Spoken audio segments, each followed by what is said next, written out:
xem cái xe không? Thấy rồi.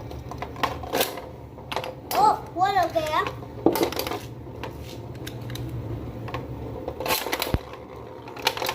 Ủa, không biết các bà với nhau rồi.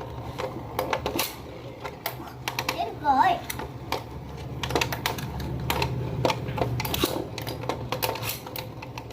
Ủa.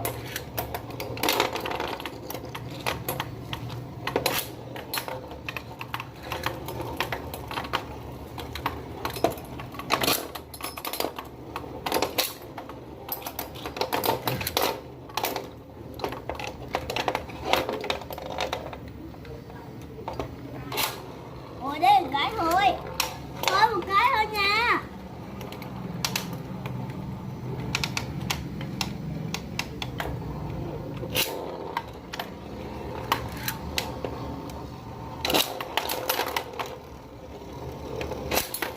Ôi, ơi.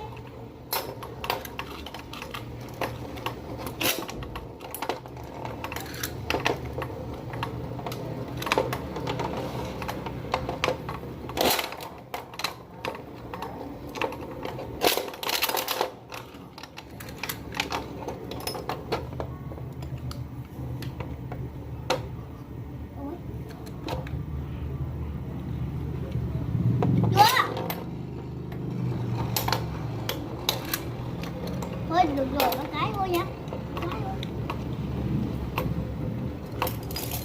Chúng ta buông này năm cho một hộp